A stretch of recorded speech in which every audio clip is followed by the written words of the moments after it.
जय श्री कृष्ण। आप सुन रहे हैं श्री रामचरितमानस कथा। रामचरितमानस कथा में आज 35वें दिन की कथा का आप श्रवण करेंगे। पावन पुण्यदायी वृतांत चल रहा है। प्रभु रामचंद्र अयोध्या वापस आए। अयोध्या में भगवान का राज्याभिषेक हुआ। उसके बाद 6 महीने का समय व्यतीत हो गया। हर ओर राम राज्य स्थापित है। अब धीरे धीरे एक एक करके सभी जो अतिथि आए हुए थे, भगवान रामचंद्र उनको विदा कर रहे हैं और सभी अपने गंतव्य, अपने अपने राज्य, अपने अपने प्रदेश को वापस जा रहे हैं। आइए आज की कथा का रसपान करते हैं। आपसे निवेदन है कि ये पवित्र रामायण की कथा का वीडियो है तो कृपया एक बार लाइक अवश्य कर दीजिएगा। भगवान रामचंद्र की कृपा प्राप्त करने के लिए कमेंट बॉक्स में अवश्य लिखिएगा जय श्री राम। आप देख रहे हैं देवभूमि ज्योतिष संस्थान का प्रतिष्ठित यूट्यूब चैनल देवभूमि धार्मिक। हम यहाँ सभी व्रत और त्योहारों की सही शास्त्रीय जानकारी प्रदान करते हैं। ज्योतिष शास्त्र और पंचांग के आधार पर आपको बताते हैं कौन सी तिथि कब है, व्रत आदि कब करना है, क्या विधि है, क्या नियम है और क्या गलती नहीं करनी है। यदि आप सभी व्रत और त्योहारों की सही शास्त्रीय जानकारी पाते रहना चाहते हैं तो कृपया चैनल को सब्सक्राइब कीजिए और बेल आइकन को प्रेस कीजिए। जब आप सब्सक्राइब का बटन दबाएंगे तो वहाँ एक घंटी का निशान बना हुआ आएगा, उसको अवश्य दबाइएगा, तभी आपको हमारे सारे वीडियो प्राप्त होंगे, अन्यथा आपसे जानकारी छूट जाएगी। प्रिय दर्शकों, अब आप हमारे साथ व्हाट्सएप के माध्यम से भी जुड़ सकते हैं। व्हाट्सएप पर जुड़ने का लाभ ये होगा कि आपको सभी जानकारियाँ सीधे मोबाइल पर आती रहेंगी। वहाँ हम आपको समय समय पर रिमाइंडर भी देते हैं कि ये व्रत कल किया जाएगा, ये कार्य कल नहीं होंगे, इनको आज कर लीजिए। तो आपको सब जानकारी पहले से मिलती रहती है। इस कारण से आप सभी त्योहार आदि को समय से सही प्रकार से कर पाते हैं। अगर आप व्हाट्सएप पर हमारे साथ जुड़ना चाहते हैं तो वीडियो के अंत में स्क्रीन पर एक नंबर आएगा 900 से, उस पर व्हाट्सएप मैसेज लिखिए अपना नाम और कहिए कि आप सभी तिथि त्योहार की जानकारी पाना चाहते हैं, तो हम आपको अपने डेटाबेस में सेव करेंगे और फिर सभी जानकारियां सीधे मोबाइल पर आपको प्राप्त होती रहेंगी। प्रिय दर्शकों, यहां आपके नंबर को पूर्णतः सुरक्षित रखा जाता है, किसी के साथ साझा नहीं किया जाता है, तो आपको अवश्य इसका लाभ लेना चाहिए। आइए अब भगवान रामचंद्र का ध्यान करते हुए आज की कथा को आरंभ करते हैं। मंगल भवने अमंगल हारी, द्रवहु सुदशरथ अजर बिहारी। राम सिया राम जय जय राम। राम सिया राम जय जय राम। श्री रामचंद्र जी के राज्य में दंड केवल सन्यासियों के हाथों में है। भेद नाचने वालों के और नृत्य समाज में है। और जीतो शब्द केवल मन के जीतने के लिए ही सुनाई पड़ता है, अर्थात राजनीति में शत्रुओं को जीतने तथा चोर डाकुओं आदि को दमन करने के लिए साम दाम दंड और भेद, ये 4 उपाय किए जाते हैं। राम राज्य में कोई शत्रु है ही नहीं, इसलिए जीतो शब्द केवल मन के जीतने के लिए रह गया है। कोई अपराध करता ही नहीं, इसलिए दंड किसी को नहीं होता। दंड शब्द केवल कोई अपराध करता नहीं, इसीलिए सन्यासियों के हाथ में रहने वाले जो दंड होता है ना, उसके लिए रह गया है। तथा सभी अनुकूल होने के कारण भेद नीति की आवश्यकता ही नहीं रह गई। भेद शब्द केवल सुर ताल के भेद के लिए ही काम में आता है। वनों में वृक्ष सदा फूलते और फलते हैं। हाथी और सिंह वैर भूलकर एक साथ रहते हैं। पक्षी और पशु सभी ने स्वाभाविक वैर भुलाकर आपस में प्रेम बढ़ा लिया है। पक्षी कूजते हैं, मीठी बोली बोलते हैं। भांति भांति के पशुओं के समूह वन में निर्भय विचरते हैं और आनंद करते हैं। शीतल मंद सुगंधित पवन चलती रहती है और भौरे पुष्पों का रस लेकर चलते हुए गुंजार करते जाते हैं। बेलें और वृक्ष मांगने से ही मधु अर्थात मकरंद टपका देते हैं, गौएं मन चाहा दूध देती हैं, धरती सदा खेती से भरी रहती है।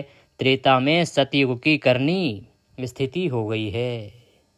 समस्त जगत के आत्मा भगवान को जगत का राजा जानकर पर्वतों ने अनेक प्रकार की मणियों की खाने प्रकट कर दी। सब नदियां श्रेष्ठ, शीतल, निर्मल और सुखप्रद स्वादिष्ट जल बहने लगी। समुद्र अपनी मर्यादा में रहते हैं। वे लहरों के द्वारा किनारों पर रत्न डाल देते हैं, जिन्हें मनुष्य पा जाते हैं। सब तालाब कमलों से परिपूर्ण हैं और 10 दिशाओं के विभाग अर्थात सभी प्रदेश अत्यंत प्रसन्न हैं। श्री रामचंद्र जी के राज्य में चंद्रमा अपनी अमृतमय किरणों से पृथ्वी को पूर्ण कर देते हैं और सूर्य उतना ही तपते हैं जितना की आवश्यकता होती है, और मेघ मांगने से जब जहाँ जितना चाहिए उतना ही जल देते हैं। प्रभु श्री राम जी ने करोड़ों अश्वमेध यज्ञ किए और ब्राह्मणों को अनेकों दान दिए। श्री रामचंद्र जी वेद मार्ग के पालने वाले, धर्म की धुरी को धारण करने वाले, प्रकृति जन्य सत्व, रज और तम तीनों गुणों से अतीत और भोगों में इंद्र के समान हैं। शोभा की खान, सुशील और विनम्र सीता जी सदा पति के अनुकूल रहती हैं। वे कृपा सागर श्री राम जी की प्रभुता महिमा को जानती हैं और मन लगाकर उनके चरण कमलों की सेवा करती रहती हैं।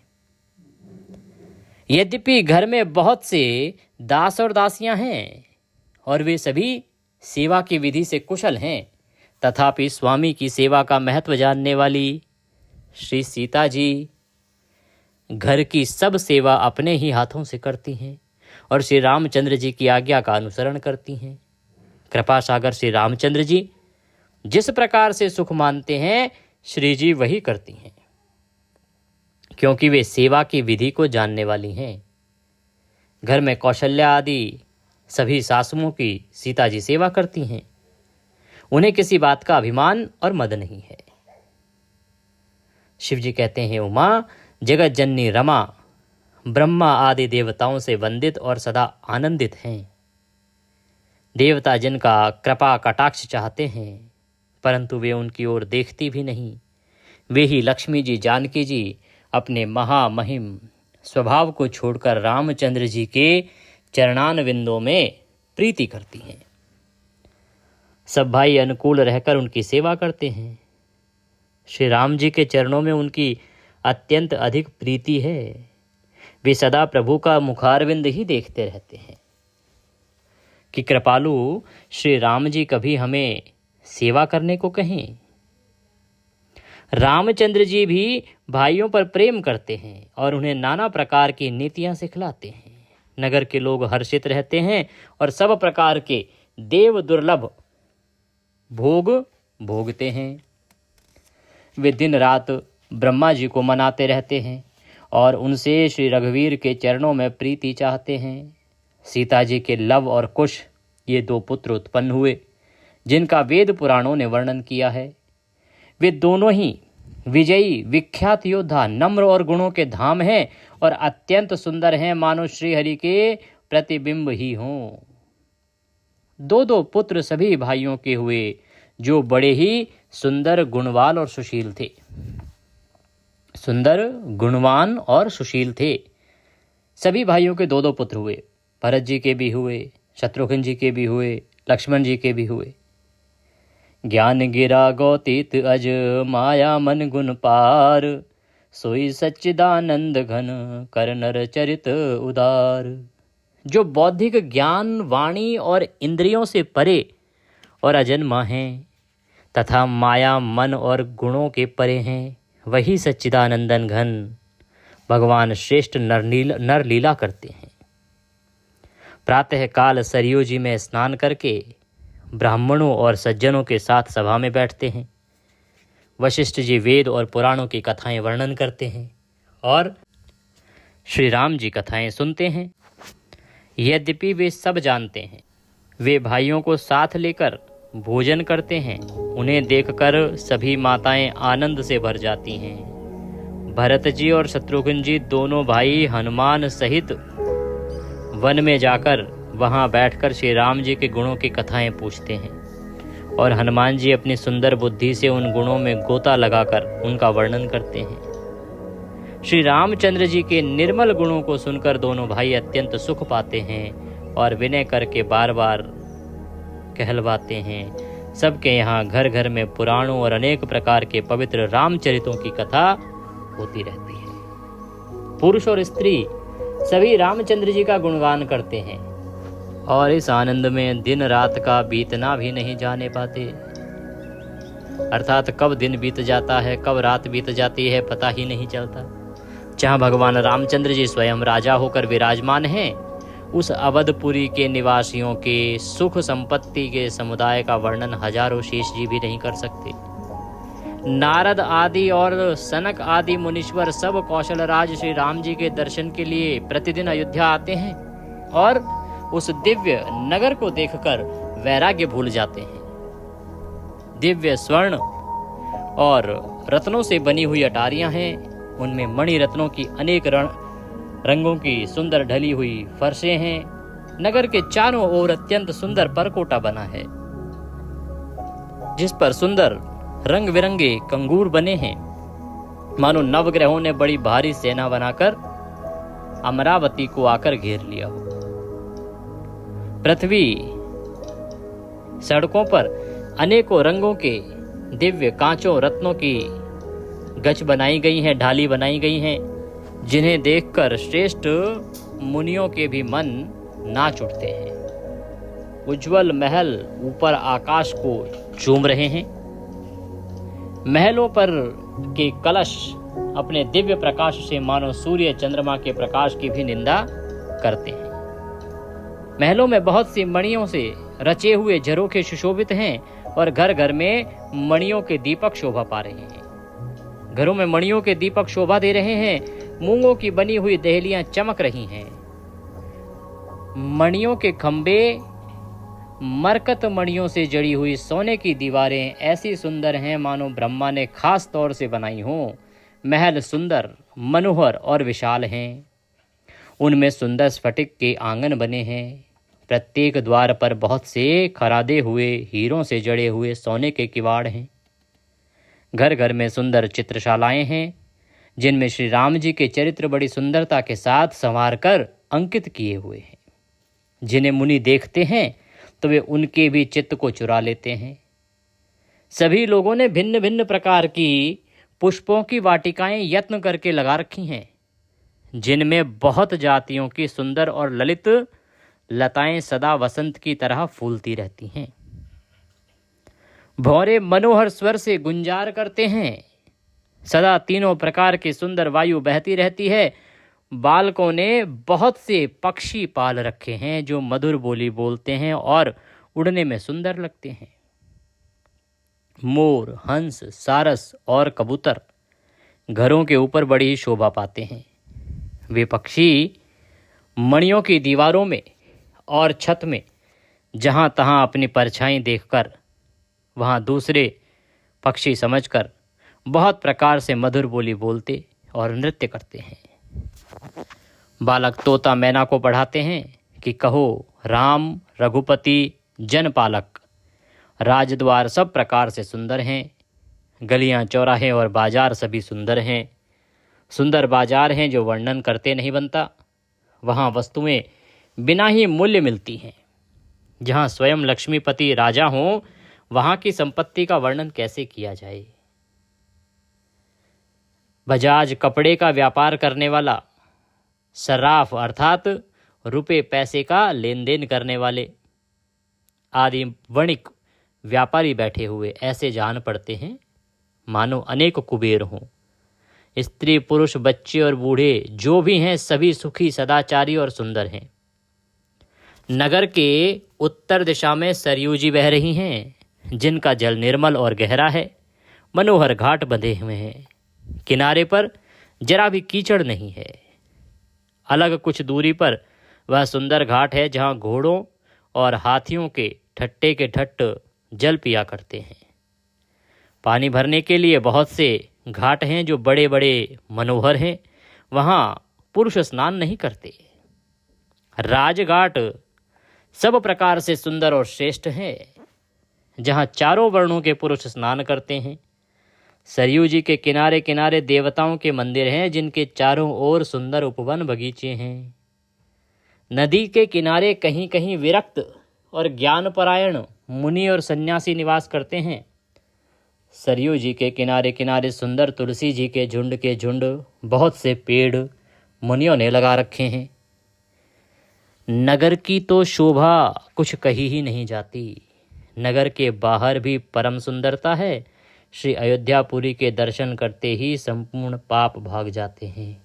वहाँ वन उपवन बावलियाँ और तालाब सब कुछ सुशोभित है। अनुपम बावलियाँ, तालाब और मनोहर तथा विशाल कुएं शोभा दे रहे हैं, जिनकी सुंदर सीढ़ियाँ और निर्मल जल देखकर देवता और मुनि तक मोहित हो जाते हैं। अनेक रंगों के कमल खिल रहे हैं, अनेकों पक्षी कूज रहे हैं और भौरे गुंजार हो रहे हैं। रमणीय बगीचे कोयल आदि पक्षियों की सुंदर बोली से मानो राह चलने वालों को बुला रहे हैं। स्वयं लक्ष्मीपति भगवान जहाँ राजा हों, उस नगर का कहीं वर्णन किया जा सकता है क्या? अणिमा आदि 8 सिद्धियाँ और समस्त सुख संपत्तियाँ अयोध्या में छा रही हैं। लोग जहाँ तहाँ श्री रघुनाथ जी के गुण गाते हैं और बैठकर एक दूसरे को यही सीख देते हैं कि शरणागत का पालन करने वाले श्री राम जी को भजो, शोभाशील रूप और गुणों के धाम श्री रघुनाथ जी को भजो, कमल नयन और सांवले शरीर वाले को भजो। पलक जिस प्रकार नेत्रों की रक्षा करते हैं, उसी प्रकार अपने सेवकों की रक्षा करने वाले को भजो। सुंदर बाण धनुष और तरकश धारण करने वाले को भजो। संत रूपी कमल वन के लिए सूर्य रूप रणधीर श्री राम जी को भजो। काल रूपी भयानक सर्प के भक्षण करने वाले श्री राम रूप गरुड़ जी को भजो। निष्काम भाव से प्रणाम करते ही ममता का नाश कर देने वाले श्री राम जी को भजो। लोभ मोह रूपी हरिणों के समूह के नाश करने वाले श्री राम रूप किरात को भजो। कामदेव रूपी हाथी के लिए सिंह रूप तथा सेवकों को सुख देने वाले श्री राम को भजो। संशय और शोक रूपी घने अंधकार के नाश करने वाले श्री राम रूप सूर्य को भजो। और राक्षस रूपी घने वन को जलाने वाले श्री राम रूप अग्नि को भजो। जन्म मृत्यु के भय को नाश करने वाले श्री जानकी जी समेत रघुकुल को, रघुवीर को क्यों ना भजते हो। बहुत सी वासनाओं रूपी मच्छरों को नाश करने वाले श्री राम रूप हिमराशि बर्फ के ढेर को भजो। नित्य एक रस अजन्मा और अविनाशी श्री रघुनाथ जी को भजो। मनुष्यों को आनंद देने वाले, पृथ्वी का भार उतारने वाले और तुलसीदास के उदार दयालु स्वामी श्री राम जी को भजो। इस प्रकार नगर के स्त्री पुरुष राम जी का गुणगान करते हैं और कृपा निधान श्री राम जी सदा सब पर अत्यंत प्रसन्न रहते हैं। काकभूषण जी कहते हैं कि पक्षीराज गरुड़ जी, जब से राम प्रताप रूपी अत्यंत प्रचंड सूर्य उदित हुए हैं, तब से तीनों लोकों में पूर्ण प्रकाश भर गया है। इससे बहुतों को सुख और बहुतों के मन में शोक हुआ है। जिन जिन को शोक हुआ उन्हें मैं बखान कर कहता हूँ।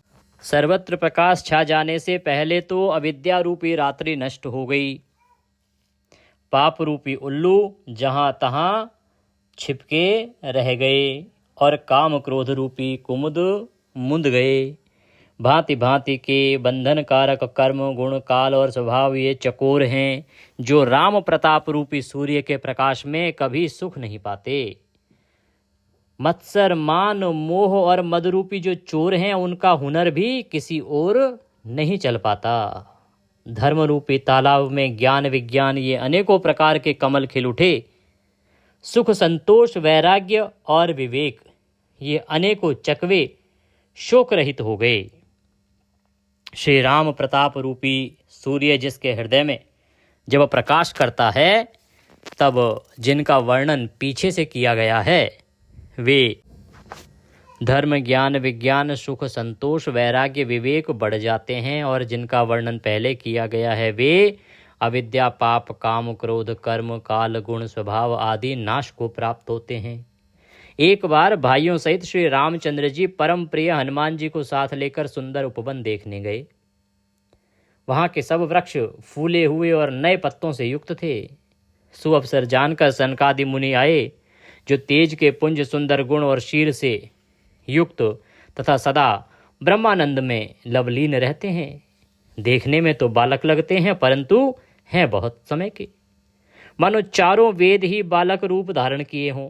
वे मुनि समदर्शी और भेद रहित हैं। दिशाएं ही उनके वस्त्र हैं। उनके एक ही व्यसन है कि जहां रघुनाथ जी की चरित्र कथा होती है, वहां जाकर वे उसे अवश्य सुनते हैं। शिव जी कहते हैं, भवानी, सनकादि मुनि वहां गए, वहीं चले आ रहे थे जहां ज्ञानी मुनि श्रेष्ठ अगस्त जी रहते थे। श्रेष्ठ मुनि ने श्री राम जी की बहुत सी कथाएं वर्णन की थी, जो ज्ञान उत्पन्न करने में उसी प्रकार समर्थ हैं जैसे अरणी लकड़ी से अग्नि उत्पन्न होती है। सनकादि मुनि को आते देखकर रामचंद्र जी ने हर्षित होकर दंडवत की और स्वागत कुशल पूछकर प्रभु ने उनके बैठने के लिए अपना पीतांबर बिछा दिया, क्योंकि प्रभु तो जंगल में है, वन में है। देखी राम मुनि आवत, हर्ष दंडवत कीन, स्वागत पूछी पीत पट, प्रभु बैठन कह दीन। सनकादि मुनियों को आते देखकर भगवान ने इस प्रकार से जब उनका सत्कार किया, फिर हनुमान जी सहित तीनों भाइयों ने दंडवत की। सबको बड़ा सुख हुआ। मुनि श्री रघुनाथ जी की अतुलनीय छवि देखकर उसी में मग्न हो गए। वे मन को रोक ना सके। वे जन्म मृत्यु के चक्र से छुड़वाने वाले श्याम शरीर, कमल नयन, सुंदरता के धाम श्री राम जी को टकटकी लगाए देखते ही रह गए। पलक नहीं मारते और प्रभु हाथ जोड़े सिर नवा रहे हैं।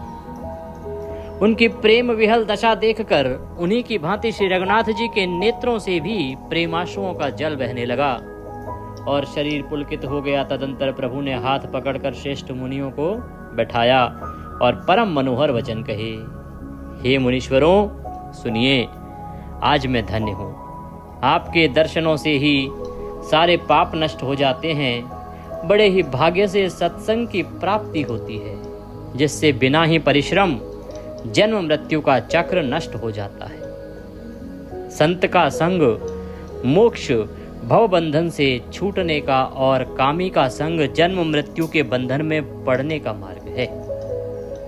संत, कवि और पंडित तथा वेद पुराण आदि सभी सदग्रंथ ऐसा कहते हैं। प्रभु के वचन सुनकर चारों मुनि हर्षित होकर पुलकित शरीर से स्तुति करने लगे, हे भगवान, आपकी जय हो। आप अंतरहित, विकार रहित, पाप रहित, अनेक सब रूपों में प्रकट एक अद्वितीय और करुणामय हैं। हे निर्गुण, आपकी जय हो। हे गुण के समुद्र, आपकी जय हो, जय हो। आप सुख के धाम, अत्यंत सुंदर और अति चतुर हैं। हे लक्ष्मीपति, आपकी जय हो। हे पृथ्वी के धारण करने वाले, आपकी जय हो। आप उपमा रहित, अजन्मा, अनादि और शोभा की खान हैं। आप ज्ञान के भंडार, मान रहित और दूसरों को मान देने वाले हैं। वेद और पुराण आपका पावन सुंदर यश गाते हैं। आप तत्व के जानने वाले, की हुई सेवा को मानने वाले और अज्ञान का नाश करने वाले हैं। हे निरंजन, माया रहित आपके अनेकों अनंत नाम हैं और कोई नाम नहीं है, अर्थात आप सब नामों से परे हैं। आप सर्वस्व रूप हैं, सब में व्याप्त हैं और सबके हृदय रूपी घर में सदा निवास करते हैं। अतः आप हमारा परिपालन कीजिए। राग, द्वेष, अनुकूलता, प्रतिकूलता, जन्म मृत्यु आदि द्वंद्व, विपत्ति और जन्म मृत्यु के जाल को काट दीजिए। हे राम जी, आप हमारे हृदय में बसकर काम और मद का नाश कर दीजिए। आप परमानंद स्वरूप, कृपा के धाम और मन की कामनाओं को परिपूर्ण करने वाले हैं। हे श्री राम जी, हमको अपनी अविचल प्रभा भक्ति दीजिए। हे रघुनाथ जी, आप हमें अपने अत्यंत पवित्र करने वाली 3 प्रकार की तापों और जन्म मरण के क्लेशों का नाश करने वाली भक्ति दीजिए। हे शरणागतों की कामना पूर्ण करने के लिए कामधेनु और कल्प वृक्ष रूप प्रभु, प्रसन्न होकर हमें यही वर दीजिए। हे रघुनाथ जी, आप जन्म मृत्यु रूप समुद्र को सोखने के लिए अगस्त्य मुनि के समान हैं। आप सेवा करने में सुलभ हैं तथा सब सुखों के देने वाले हैं। हे दीनबंधु, मन से उत्पन्न दारुण दुखों का नाश कीजिए और समदृष्टि का विस्तार कीजिए। आप विषयों की आशा, भय और ईर्ष्या आदि के निवारण करने वाले हैं तथा विनय, विवेक और वैराग्य के विस्तार करने वाले हैं। हे राजाओं के शिरोमणि एवं पृथ्वी के भूषण श्री राम जी, संस्कृति जन्म मृत्यु के प्रवाह रूपी नदी के लिए नौका रूप अपनी भक्ति प्रदान कीजिए।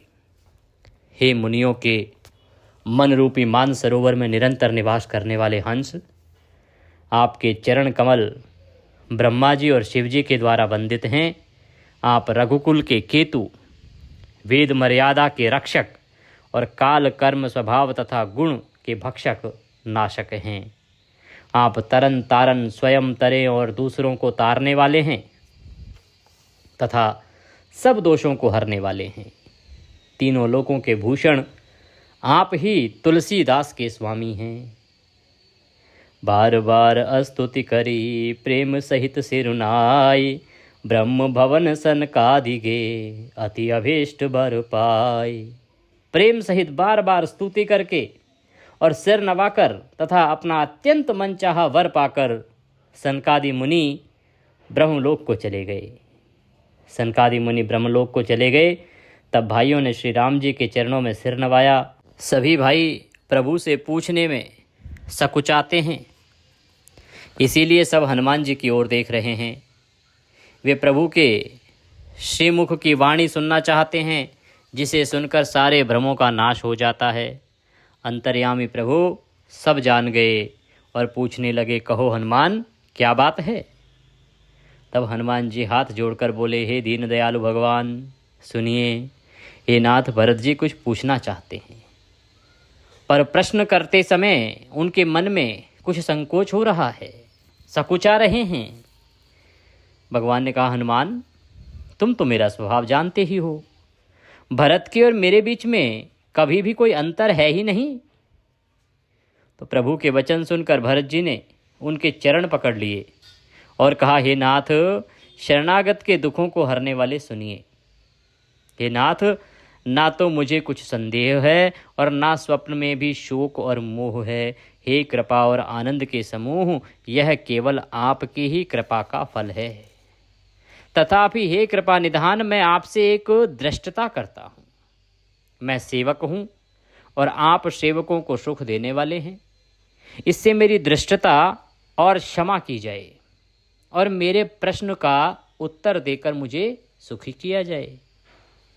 हे रघुनाथ जी, वेद पुराणों ने संतों की महिमा बहुत प्रकार से गाई है। आपने भी अपने श्रीमुख से उनकी बढ़ाई की है और उन पर प्रभु आपका प्रेम भी बहुत है।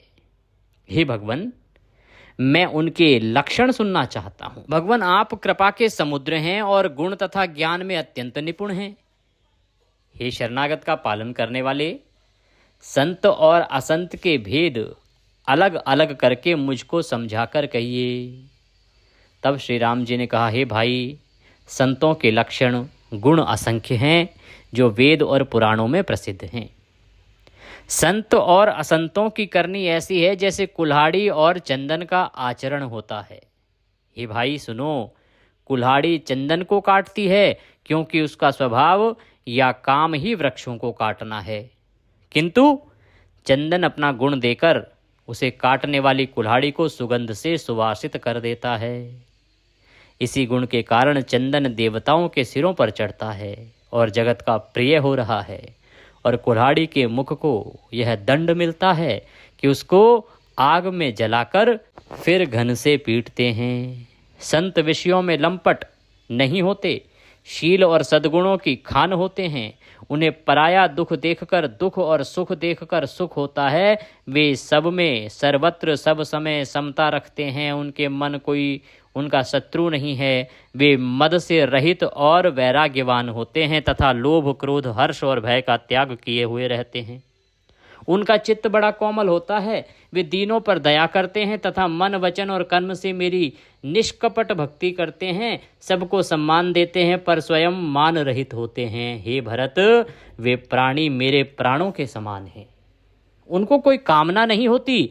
वे मेरे नाम के परायण होते हैं। शांति वैराग्य विनय और प्रसन्नता के घर होते हैं। उनमें शीतलता सरलता सबके प्रति मित्र भाव और ब्राह्मणों के चरणों के प्रति प्रीति होती है जो धर्म को उत्पन्न करने वाली है। हे तात, ये सब लक्षण जिसके हृदय में बसते हों उसको सदा सच्चा संत जानना चाहिए, जो श्रम दम नियम और नीति से कभी विचलित नहीं होते और मुख से कभी कठोर वचन नहीं बोलते, जिन्हें निंदा और स्तुति दोनों समान हैं और मेरे चरण कमलों में जिनकी ममता है, वे गुणों के धाम और सुख की राशि संतजन मुझे प्राणों के समान प्रिय हैं। अब असंतों का दुष्टों का स्वभाव सुनो। कभी भूल कर भी उनकी संगति नहीं करनी चाहिए। उनका संग सदा दुख देने वाला होता है।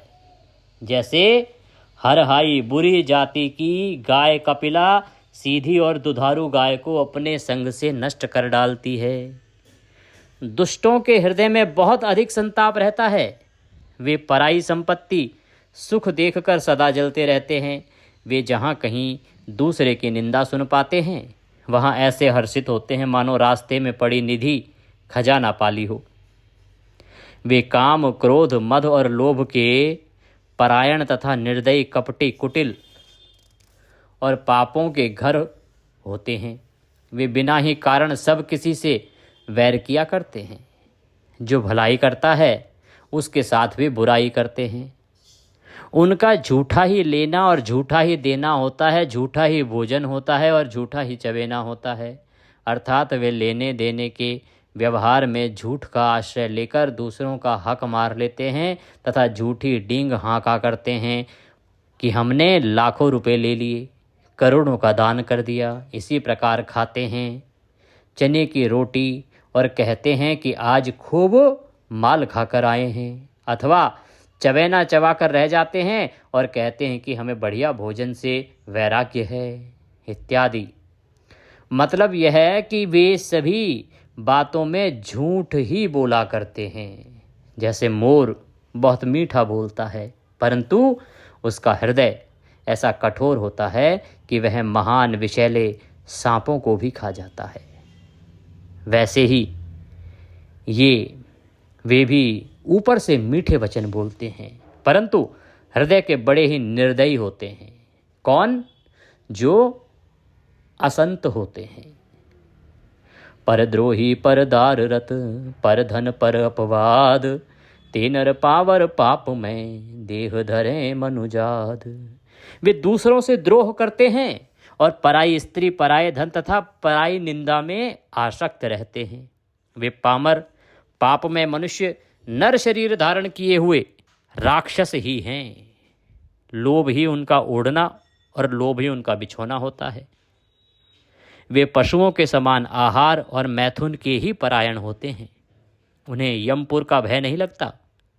यदि किसी की बढ़ाई सुन पाते हैं तो वे ऐसी दुख भरी सांस लेते हैं मानो उन्हें जूड़ी आ गई हो, और जब किसी की विपत्ति देखते हैं तब ऐसे सुखी होते हैं मानो जगत भर के राजा हो गए हों।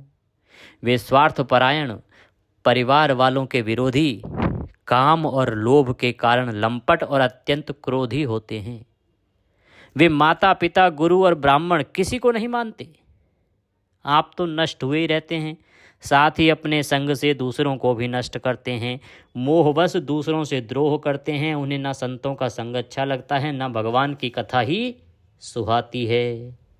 वे अवगुणों के समुद्र, मंदबुद्धि, कामी, राग युक्त, वेदों के निंदक और जबरदस्ती पराये धन के स्वामी बने रहते हैं। वे दूसरों से द्रोह तो करते ही हैं परंतु ब्राह्मण द्रोह विशेषता से करते हैं। उनके हृदय में दंभ और कपट भरा रहता है, परंतु वे ऊपर से सुंदर वेश धारण किए रहते हैं। ऐसे नीच और दुष्ट मनुष्य सत्ययुग और त्रेता में नहीं होते, द्वापर में थोड़े से होंगे और कलयुग में तो इनके झुंड के झुंड होंगे। ये भगवान श्री राम बता रहे हैं, अपने भाइयों को, हनुमान जी को शिक्षा दे रहे हैं। कहते हैं भाई, दूसरों की भलाई के समान कोई धर्म नहीं है और दूसरों को दुख पहुंचाने के समान कोई नीचता पाप नहीं है। हे तात, सब पुराणों और वेदों का यह निर्णय निश्चित सिद्धांत मैंने तुमसे कहा है, इस बात को पंडित लोग जानते हैं। मनुष्य का शरीर धारण करके जो लोग दूसरों को दुख पहुंचाते हैं, उनको जन्म मृत्यु के महान संकट सहने पड़ते हैं। मनुष्य मोहवश स्वार्थ परायण होकर अनेकों पाप करते हैं, इसी से उनका परलोक नष्ट होता रहता है। हे भाई, मैं उनके लिए काल रूप भयंकर हूँ और उनके अच्छे और बुरे कर्मों का यथा योग्य फल देने वाला हूँ। ऐसा विचार कर जो लोग परम चतुर हैं, वे संसार के प्रवाह के दुख रूप जानकर मुझे ही भजते हैं। इसी से वे शुभ और अशुभ फल देने वाले कर्मों को त्याग कर देवता, मनुष्य और मुनियों के नायक मुझको भजते हैं। मैंने संतों और असंतों के गुण आपको कहे। जिन लोगों ने इन गुणों को समझ रखा है, वे जन्म मरण के चक्कर में नहीं पड़ते। सुनत तात माया कृत गुण और दोष अनेक, गुण यह उभय देखिए ही देखिए सो अभिवेक। कि हे तात सुनो, माया से रचे हुए ही अनेक गुण और दोष हैं, इनकी कोई वास्तविक सत्ता नहीं है। गुण विवेक इसी में है कि दोनों ही ना देखे जाएं, इन्हें देखना ही अविवेक है। भगवान के श्रीमुख से यह वचन सुनकर सब भाई हर्षित हो गए। प्रेम उनके हृदय में समाता नहीं, वे बार बार बड़ी विनती करते हैं। विशेषकर हनुमान जी के हृदय में अपार हर्ष हुआ। तदंतर श्री रामचंद्र जी अपने महल को गए। इस प्रकार वे नित्य नई लीला करते हैं। नारद मुनि अयोध्या में बार बार आते हैं और आकर राम जी के पवित्र चरित्र गाते हैं। मुनि यहाँ से नित्य नए चरित्र देख कर जाते हैं। ब्रह्मलोक में जाकर सब कथा कहते हैं। ब्रह्मा जी सुनकर अत्यंत सुख मानते हैं और कहते हैं, हे तात, बार बार श्री राम जी के गुणों का गान करो। सनकादि मुनि नारद जी की सराहना करते हैं। यद्यपि वे सनकादि मुनि ब्रह्मानिष्ठ हैं, परंतु राम जी का गुणगान सुनकर वे भी अपनी ब्रह्म समाधि को भूल जाते हैं और आदर पूर्वक उसे सुनते हैं। वे राम कथा सुनने के श्रेष्ठ अधिकारी हैं। सनकादि मुनि जैसे जीवन मुक्त और ब्रह्मनिष्ठ पुरुष भी ध्यान अर्थात ब्रह्म समाधि छोड़कर राम जी के चरित्र सुनते हैं। यह जानकर भी जो श्री हरि की कथा से प्रेम नहीं करते, उनके हृदय सचमुच पत्थर के समान है। एक बार रघुनाथ बुलाए, गुरु द्विज पुरवासी सब आए। बैठे गुरु मुनि और द्विज सज्जन, बोले वचन भगत भव भंजन। एक बार श्री रघुनाथ जी के बुलाए हुए गुरु वशिष्ठ जी, ब्राह्मण और अन्य सब नगरवासी सभा में आए। सब गुरु मुनि ब्राह्मण तथा अन्य सब सज्जन यथा योग्य बैठ गए। तब भक्तों के जन्म मरण को मिटाने वाले श्री राम जी वचन बोले कि हे समस्त नगरवासियों, मेरी बात सुनिए। यह बात मैं हृदय में कुछ ममता लाकर नहीं कहता हूँ, ना अनीति की बात कहता हूँ और ना ही इसमें कुछ प्रभुता ही है। इसीलिए संकोच और भय छोड़कर ध्यान देकर मेरी बातों को सुन लो और फिर यदि तुम्हें अच्छी लगे तो उसके अनुसार करो।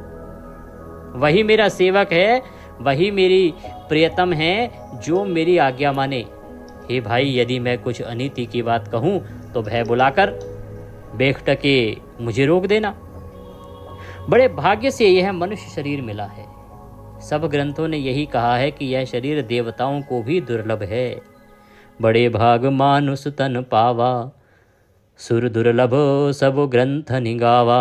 साधन धाम मोक्ष कर द्वारा, पाई न जहीं पर लोक सवारा।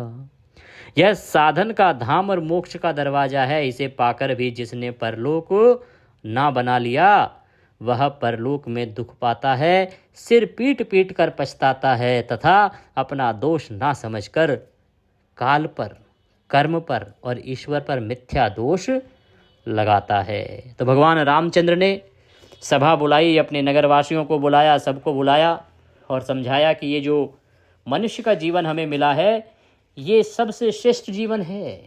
इसका उद्देश्य है कि मनुष्य अपने जन्म मरण के चक्र से छूट पाए, और छूटना चाहते हो तो प्रभु की भक्ति करो, क्योंकि ये देवताओं को भी दुर्लभ है जो आपको मिला है। तो मैं आप सबसे भी यही कहूँगा, मैं स्वयं से भी यही कहता हूँ कि जो हमें मिला है ये मनुष्य देह बड़ा दुर्लभ है। भगवान रामचंद्र जी ने भी कहा है, सभी पुराणों ने गाया है, बड़े भाग्य से मिलता है ये देह, इसको यूं ही व्यर्थ ना जाने दीजिए। प्रभु का नाम ले लीजिए, प्रभु का नाम जप लेंगे, निष्काम भाव से भक्ति कर लेंगे तो इस जन्म मरण के चक्र से छूट जाएंगे। क्योंकि भगवान ये मनुष्य जीव हमें देते ही इसीलिए हैं कि हम कुछ ऐसा करें जिससे कि हमारा आने वाला समय, आने वाले जो जन्म है ना वो सुधर जाएं, या तो हम इस चक्र से ही मुक्त हो जाएं और प्रभु के धाम को चले जाएं। तो उत्तम कर्म कीजिए, प्रभु की भक्ति कीजिए, मोह माया को छोड़िए। माया में डूबने से कुछ रखा नहीं है, अपने दायित्वों को अवश्य निभाइए। मैं ये नहीं कहता कि माया में कुछ नहीं रखा है अर्थात आप परिवार छोड़ दीजिए। परिवार, ईश्वर ये कहते हैं कि मैंने जो दायित्व दिया है, आपको मनुष्य बनाया है, अपने दायित्वों का निर्वाह करना आवश्यक है। जो ग्रस्त में है उसे अपनी पत्नी का ध्यान रखना है, बच्चों का ध्यान रखना है, लालन पालन पोषण करना है, सभी दायित्वों को निभाना है। परंतु भगवान की भक्ति अवश्य करनी है, समय भक्ति के लिए अवश्य निकालना है और सद्कर्म करने हैं। बुराइयों से दूर रहें, पाप कर्मों से दूर रहें, यही सबसे अच्छी भक्ति है। आज की कथा को हम यहीं विश्राम देंगे, कल हम इससे आगे की कथा श्रवण करेंगे।